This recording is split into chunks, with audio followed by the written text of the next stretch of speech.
A faint light illuminates a long corridor, filled with hanging carcasses that are lined up in rows under the light of ceiling lamps. These pig carcasses hanging motionless in even rows, illuminated by a reddish light that creates an ominous atmosphere. The lighting emphasizes the muscles and tissues, drawing attention to the organic similarities between pigs and humans. History emphasizes that pig tissue is 95% similar to human tissue, which explains why pigs have historically been used for anatomical studies. The tense grip of a man's hand and a blood-stained knife, scarlet drops glistening on cold steel, against a menacing red hue that creates a sense of unease. The butcher in this scene, wielding power in a grim, clinical setting.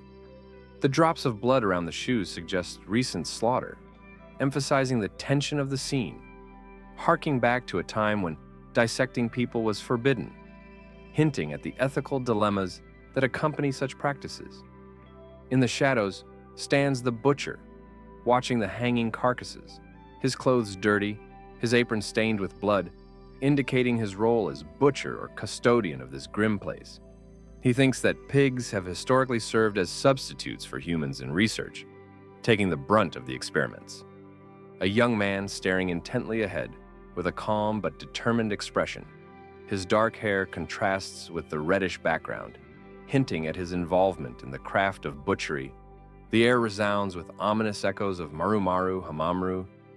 A heavy and confident step splatters puddles of blood, leaving footprints on the floor, in the thought that no matter how talented a man is, he can still live what is metaphorically called a pig's life.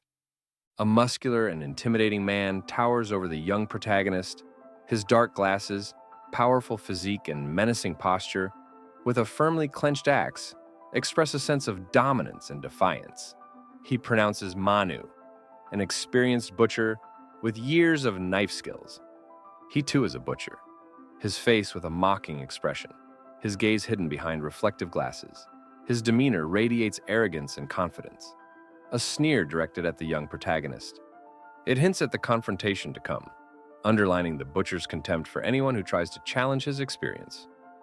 As the huge butcher raises his axe, his aggressive words cut through the atmosphere, calling the young man an arrogant little bastard, creating a clear conflict between the experienced butcher and the ambitious young man.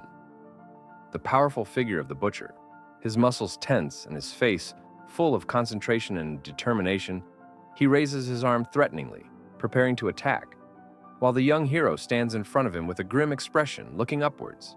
This is a clash of two characters, each standing firmly on his own. The clenched fist emphasizes the tension of the moment. The situation heightens the drama of the scene, as if it were the culmination of preparations for an important action. It is to be understood why they are feuding, whether because of experience. Our hero is serious. His eyes are full of determination and challenge. His gaze intensifies the intensity of his tension, emphasizing the moment when he makes some important decision. His tense facial expression indicates his readiness to enter the fray or defend his position to the end. A second of explosion of action, a sharp blow cutting through the air, creates the feeling of a strong blow. Our hero with a serious face remains unshaken, despite the flying shards and sharp lines indicating the movement of the knife, which literally cuts through space. The butcher, demonstrating his superiority, points his powerful finger at the young hero. His face reflects defiance mixed with slight contempt, and his words seem rough and harsh. The heat of the situation, and the hero, in turn, looks at him with composure. The butcher, flaunting his naked musculature, strikes with his axe, not caring about the order around him. The young hero, concentrating with his knife, seems to ignore the chaos behind. He politely asks the butcher to stop and put on his clothes, remaining calm despite his mentor's fury. The butcher, with a wide grin and a glint in his eyes, lifts a piece of meat, proudly displaying his work. There is a sense of smugness and confidence in his skills and his words, while the light glare on his face makes the expression more grotesque and grim. Our young hero, leaning over the work surface, carefully cuts the meat. His movements are precise and concentrated. He calmly confirms the superiority of the butcher, although in his gaze reads more than simple agreement. The hero's hands, clutching the knife, are immersed in quick and decisive movements. The blade is carried through the meat with clarity and precision, emphasizing his skill with the tool. Heroic scene of autopsy, and the knife slides across the surface, and the muscles and tissues are vividly highlighted, as if under a microscope. The hero's white gloves stand out against the dark flesh, emphasizing the contrast between the purity of the tool and the brutality of his work. The butcher, grinning, puts his arm around the young hero's shoulder, his voice sounding mocking, but with a note of praise, noting that the young man's knife skills are not bad at all, despite the fact that he has only been doing it for a year. The young man, clearly annoyed by the invasion of his space, asks the butcher not to distract him. The butcher smirks at his colleague, jokingly remarking that he thinks the young man is lagging behind in his work today. His loud laughter and confident tone emphasize his dominance of the situation, while he foreshadows his desire to take the young man away for other tasks. The butcher has just mentioned the woman, showing her silent reaction, her facial expression hidden in the penumbra, creating an atmosphere of slight anxiety. She is trying to understand where the conversation is going. Kim Young's name echoing in the silence. The table is littered with boxes and leftovers.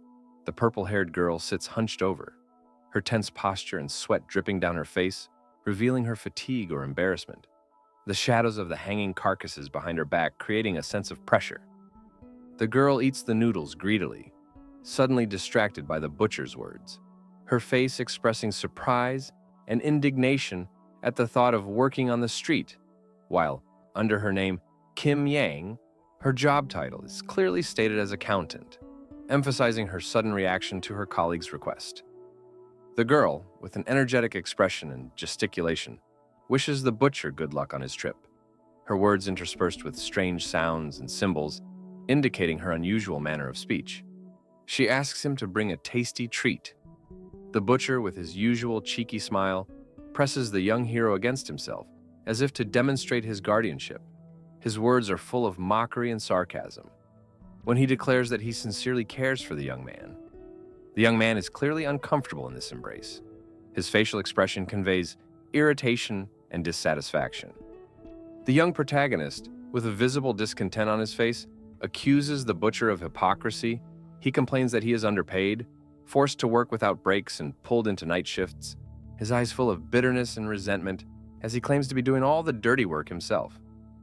The butcher, without losing his confident look, continues to sneer, saying that his actions are an expression of love for the young hero, hearts floating in the air, emphasizing his playful, almost mocking attitude to the young man's words. In front of him appears a pretty pink piglet with a cute expression on its face. It stands on the clean floor, its eyes glistening with curiosity. Our hero collapsed into the butcher's memories of the young hero's first day of work, when he asked him to perform an autopsy on the pig, which was clearly an important test for the newcomer. Our young hero is standing in front of a pink piglet, his hands clutching his knife tightly, his gaze fixed on the animal, which looks at him curiously. He asks a question, wondering if he will really be paid to kill this creature.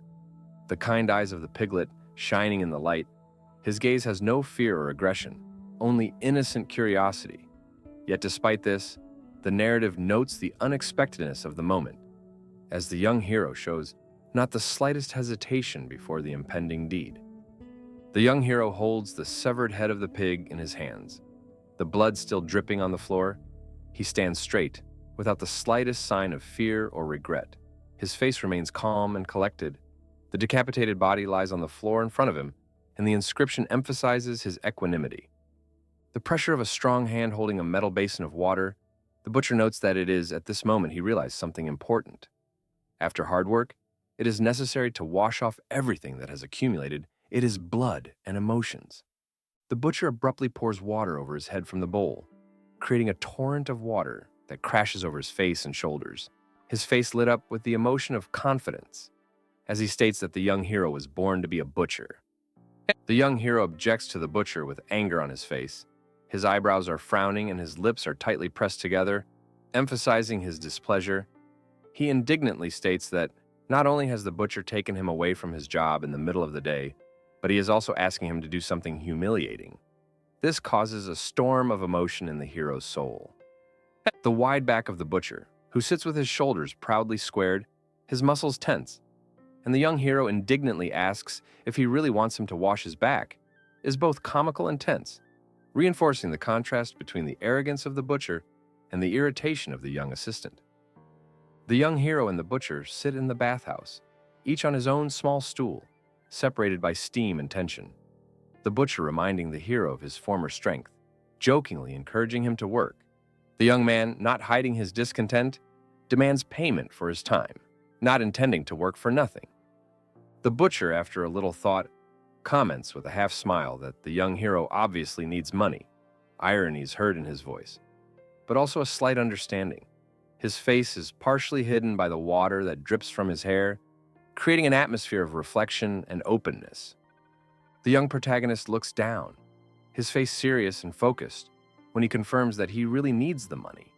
His strained look and the shadows on his face emphasize his desperation and inner conflict.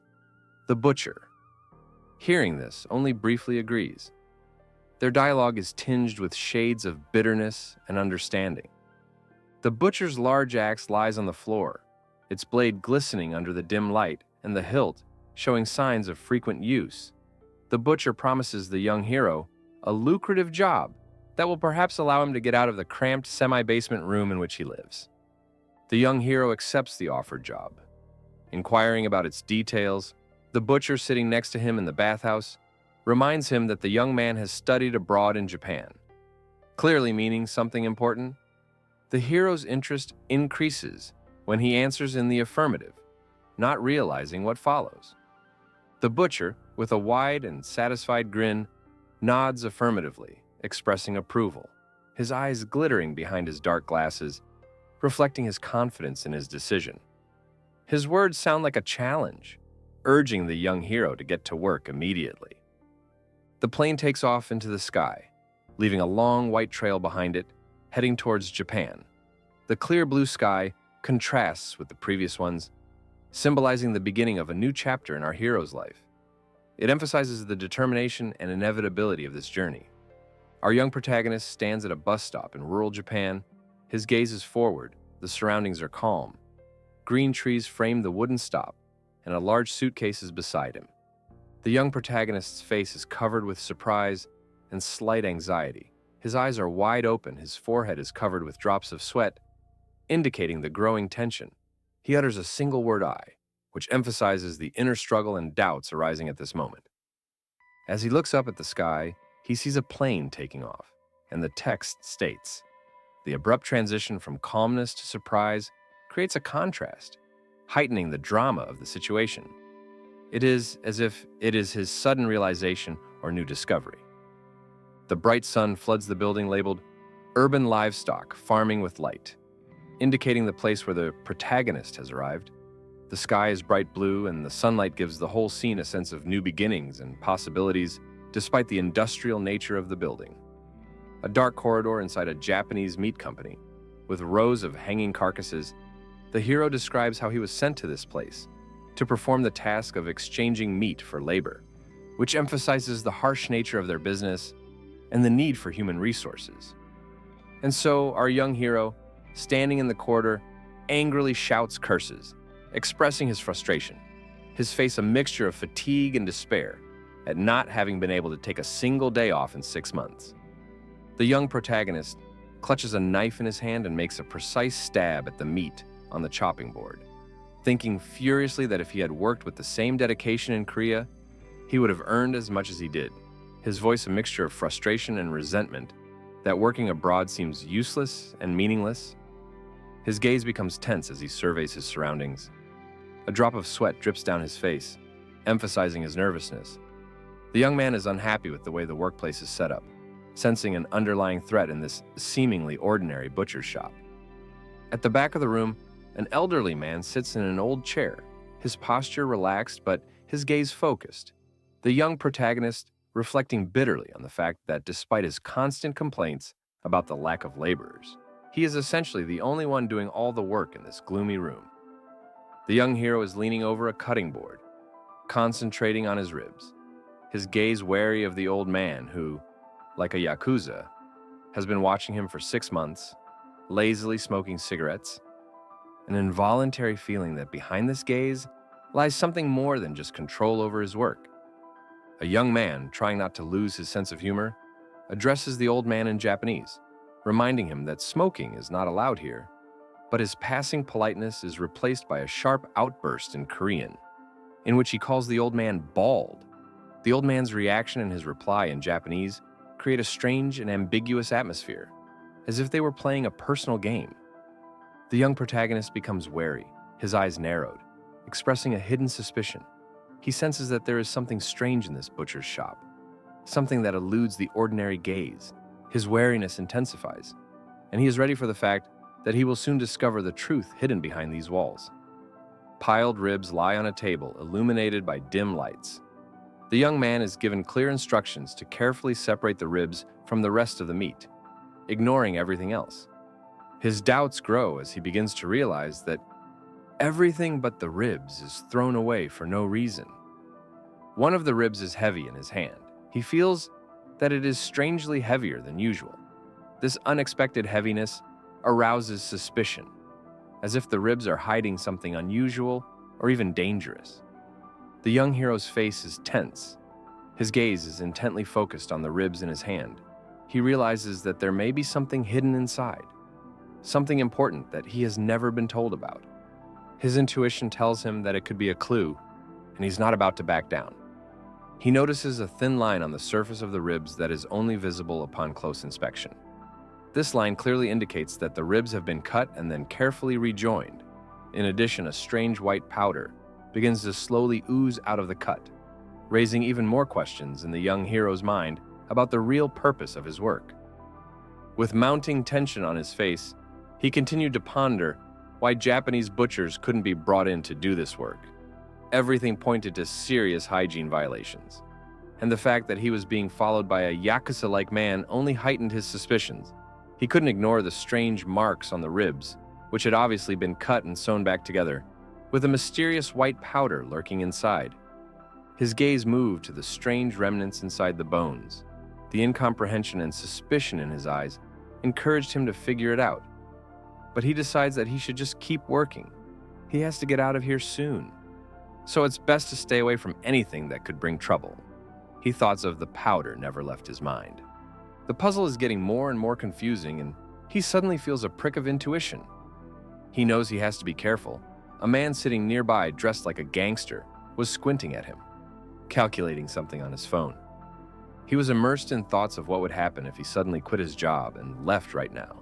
His determination was growing by the second, but the fear of the possible consequences kept him from taking decisive action. On the other hand, the need not to stay in this place any longer made him wonder if it was worth it to finish the job at all. In the office of World Livestock Produce in Korea, someone was clearly concerned about what was happening. Anxiety was in the air, and the employees were discussing unanswered questions. Something told them that this job was too confusing and mysterious to leave things as they were. The young man couldn't stand the tension and dialed a number to express his dissatisfaction. He spoke of 6 months of working without rest, when he had to work overtime on a wide variety of tasks. The mention of the Yakuza watching him only added fuel to the fire of his discontent. Meanwhile, the other end of the line was answered in a harsh voice, demanding an explanation. The cry that work was not a game echoed around the room. Every word was drenched in indignation, and his interlocutor was not about to soften his tone. He demanded an answer as to why the butcher had suddenly decided to set him up. A nervous monologue followed in response from the butcher that this place was too strange. Incomprehension and fear overwhelmed him, and he tried to explain his feelings. The words that something was wrong here sounded like a cry for help in the silence that was never heard. The young man on the other side of the wire was not about to relent. He reminded him that he had made an effort to get him this job, because he needed the money. The words about family commitments, his younger brother's schooling, and his mother's credit card debt hit him right in the heart. Finally, in a desperate attempt to convince him to stay, the voice offered a deal of only a month. He promised to negotiate a shorter term. If he could hold out, every word sounded like a desperate attempt to delay a man who already had one foot on the threshold of leaving a dark, mysterious place where the answers to questions were even more frightening than the questions themselves. Maru clenched his teeth, struggling to contain his anger. He had to utter the answer with great reluctance. Each word flowed out through clenched lips, as if he was suppressing the storm of emotions raging inside. He realized that he had no other choice, and this infuriated him even more.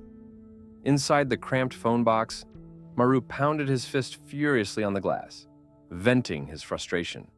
The reflection in the glass showed a tired face that was shadowed by helplessness. His thoughts revolved around the mere idea of what it would be like if he could free himself from the shackles of money. Maru's face became dark and gloomy. Every muscle tensed as he thought of his family's dire situation. The financial hardships that were weighing on his shoulders seemed to bind him, anger growing in his chest at the injustice of having to endure it all. Back to work, Maru plunged the knife into the meat with anger. His movements became sharp and full of suppressed anger. Each stab of the knife was like a way to relieve the weight of thoughts of debt and the need to provide for his family. The blade glistened as if reflecting his determination to deal with the situation at all costs. Absorbed in his work, Maru cut the meat with silent fury. His gaze was fixed straight ahead, but his thoughts wandered to the past, the long conversations about money and the endless promises he had made to his family. He had to endure no matter what. At the sudden shout, Maru raised his head, his face contorted with surprise. He did not immediately realize he was being called by his first name in Japanese, and for a moment he was confused, not knowing what to expect. The stranger had clearly disrupted his routine work rhythm. Before him stood the same bald and strange man, his face spread in a wide grin that seemed both friendly and alarming. He looked at Maru with a look as if he knew more about him than he should. Our hero involuntarily tensed, feeling that this meeting was unlikely to bode well. The man spoke, and his words were full of feigned praise, as if he was evaluating Maru's work with a special interest. Our hero, however, was wary of his movements, fearing an ulterior motive. Every word of the man sounded as if he had his own plans. He was doing something illegal. It was obvious. As the man approached him, Maru felt a flash of rage. His disgust was so strong that he could barely contain himself from pulling away. This man dared to touch his face after blatantly making an unpleasant gesture. Maru realized that it would become more and more difficult to hold back. Maru stared intently at the man, and his face expressed an anger that he could no longer hide. His hands trembled with tension, and his gaze darted around as if he was searching for a way to get out of the situation without losing face. He felt that his patience was at its limit, and this man seemed to have found the line that was not worth crossing. When he suddenly noticed the weapon on his belt, a wave of panic swept over him. He felt his heart start to race, but tried to pull himself together and mentally reassured himself, ordering, "Just don't lose control. Keep your cool." In response to the question, he raised his eyebrows, slightly in surprise. The bald man ignored it and said with a smile that today was a special day for him. As his girlfriend was celebrating her birthday, he hinted that he was going to leave early, assigning the job to the youngest. Soon, the room was filled with the echoing footsteps of the new member. He entered energetically, greeting his older brother who was waiting for him. Obviously, the younger one was enthusiastic and did not hide his joy at the meeting. In front of him stood a stout man with a short haircut, who addressed his elder brother in an apologetic tone. Having been late for the meeting, a fleeting anxiety was read on his face, but he tried to hide it under a mask of confidence. Hearing that the new guy was a peer, he couldn't hide his surprise. It seemed strange to him that this bulky man who looked like an experienced and strong fighter could be his peer. The owner of the meat department introduced him as a butcher from Korea. With a smile, he turned to the younger man and explained that he had the task of carrying the carefully cleaned ribs to the other end of the room while he himself was busy. The younger brother nodded, showing that he understood the order. His eyes expressing determination, he followed the elder's instructions carefully, preparing to carry out the assigned task with the utmost care. He wondered what exactly the elder brother meant by pointing in an uncertain direction. He looked away, trying to figure out exactly where to go, with obvious confusion on his face. The big, strong man once again irritatedly repeated the direction, indicating that the right place was there. The questioning look did not escape him, and he decided to proceed at his own risk. Suddenly, his gaze froze in shock. He did not expect such a turn of events. Something clearly did not fit with his understanding of what was happening, and in his eyes read outright fright and confusion. Anxiety grips the neighborhood when a sudden rumble shakes the abattoir building. The walls begin to shake, and the ground underfoot seems to rise. Outside, you can see an abandoned hangar, which shakes from the powerful underground tremors, each of which makes its walls subside more and more. Panic grips the room. One throws himself to the floor, trying to hold on, while the other desperately tries to keep his balance without dropping his precious bones. The supervisor shouts commands, forcing everyone to concentrate and prevent the load from falling while shaking the floor beneath their feet. Terror in the look of one of the workers who sees his feet slipping on the floor. He tries to take a step, but the ground seems to go out from under his feet, and his movements become clumsy. The air is filled with the sounds of scraping and shaking. Suddenly, the healthiest man, struggling to keep his balance, falls to his knees, and his arms are stretched forward to save his shattered bones. The frightened expression on his face, shrunken with shock, seems to freeze in midair as the shaking of the earth becomes even stronger. Seeing the ribs scattered across the floor, one of the staff abruptly covers his mouth with his hand to avoid inhaling the white dust that has risen, his eyes widening as he realizes exactly what lies before him, and the smell of freshly chopped meat mingles with that of the scraps scattered by the earthquake. Baldy grins slyly at the confused employee and, drenched in sweat, whispers his name, reminding him of his first encounter with the earthquake, his sweaty hands shaking as he tries to keep calm amidst the chaos that surrounds everyone in the room. Barely keeping his composure, the supervisor makes calming gestures with his hands, trying to reassure the confused employee that everything is fine, he says. "You can go on with your work. Don't get distracted," he assures him, hoping that his words will calm the one who can barely contain his fear. The protagonist presses his lips together and covers his face with his hand, trying not to inhale the rising odor and dust, his gaze darting to the corners of the room where the tremors continue, his eyes filling with determination despite the fear gripping his heart. Shouting commands, the bald man doesn't stop rushing his subordinates, forcing them to pick up the fallen objects. He doesn't allow a second of delay despite the shaking, continuing to manage the situation and trying to keep control of the chaos. The big man holding the bone in his hand, the boss suddenly raises the question of where the butcher came from. His look becomes suspicious, as if he is beginning to doubt the veracity of the story he was told earlier, and there is a mute question behind his words. Maru became numb as his gaze fell on the weapon pointed directly at him. In the same second, panic came over him in a wave, but he tried to pull himself together, realizing that the slightest wrong move could be his last. He frantically tries to even out his breathing, forcing himself to focus. The ringleader, with a half-smile on his face, continues the conversation as if nothing had happened, announcing that he is going to leave earlier than usual today. He casts a quick glance at his younger brother, ordering him to take his place and not let him down. The heavy footsteps of his younger brother echo through the room as he enters. Each step he takes sounds like a confident, unhurried challenge. The glow from the neon lights flickering in the shadows of his shoes, and his silhouette looking menacing. His cold, hard eyes never leaving Maru's side, as if measuring his courage, seeing if he can handle this sudden turn of events. With a heavy breath and a lowered head, the younger brother steps forward, quickly apologizing for his tardiness, his voice trembling, but with genuine loyalty and respect for his older brother. He clenches his fists tightly, trying not to let his nerves get the best of him, as it is his duty to keep himself in check. Maru stands motionless, stunned by the fact that this massive man is his age, his eyes filled with wonder and confusion, as if he is trying to understand how he can have such physical strength and fortitude at such an age. The gang leader turns to Maru and introduces him to his younger brother as a Korean butcher, his voice a mixture of contempt and irony, as if he is challenging Maru's ability to cope with the tasks at hand. He emphasizes his origin, as if to emphasize that he is an outsider who will have to prove his competence among real professionals. Bald nods subordinately, listening attentively to the older man's instructions. He promises to be extremely careful, and in his words he feels the weight of responsibility He knows that any wrong action could lead to consequences he cannot afford, especially when his older brother is watching his every move. There is confusion in his eyes when he asks where exactly he should take the meat. There is a slight tinge of anxiety on his face. He clearly does not fully understand what is required of him.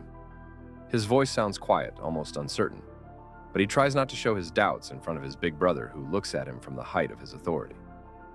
The elder brother, irritated by the younger brother's misunderstanding, sharply points out the direction in which he should move, his voice becoming sharper and more demanding, as if he is endeavoring to assert his authority definitively and not to give the younger brother the opportunity to doubt who is in charge.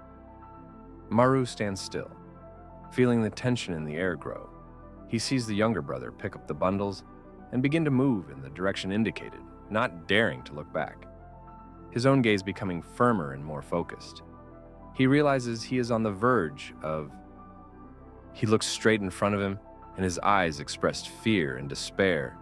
He did not want to die, especially in such terrible circumstances. His will to live fought the cold reality of what was happening, and the desperate look said more than words could express. His fingers trembled as he clutched the gun. His finger on the trigger trembled. His heart was beating like crazy. And in that instant, the will to live overpowered everything else. He wasn't going to die this way. Right here, in this place. He was reminded again of the moment when he first started this job. He was tested by killing a pig. It was the first test. A test of determination and willingness to work under such conditions. He held the pig's head in his hands and looked at it with cold indifference. Where most newcomers would have doubted and hesitated, he stood emotionless, ready to do what was asked of him. At first he, like many, had his doubts. But then he looked straight into the pig's eyes, and those doubts disappeared, giving way to a firm determination to fulfill his task. He lifted the pig's head, and without blinking an eye, he spoke quietly and confidently. At this point, it was clear that he was different from the other workers. He was ready to do what seemed impossible to others. He did not succumb to the feelings or fear that usually overwhelm people after killing an animal for the first time. He remained cool-headed and his mind focused on the task at hand, thinking about how to do it faster and more painlessly for the animal. His eyes coldly and calculatingly followed every movement, pondering how to instantly take the pig's life. It wasn't about following orders. It was about making the best of it. Without wasting time on unnecessary emotion, that butcher appeared. His smile stretched, revealing strong white teeth. There was anticipation in this gesture, as if he was proudly confirming his confidence in the rightness of his choice. This young man had exactly the qualities required for a ruthless job. The moment he saw the ease and confidence with which he carried out the task, he had no doubt this man was born for this kind of work. Whether with animals or with people, he found in him a real potential, ruthless and cold. He feels the weight of the weapon in his hand, his fingers gripping the grip tightly as he raises the gun, slowly taking aim. In that moment, his entire world narrows to the single target that froze before him, as if waiting for an imminent denouement. With a face full of determination and cold concentration, he swings the weapon, all his movements becoming quick and precise, his muscles tensing to the limit, and his gaze becoming even sharper, ready to deliver the crushing blow that will put an end to this conflict. The face of his bald opponent is distorted by horror. His eyes open wide in a mute cry of fear. He realizes that it is too late to leave. The blow has been struck ruthlessly and precisely, as if fate itself had decided to intervene at this moment.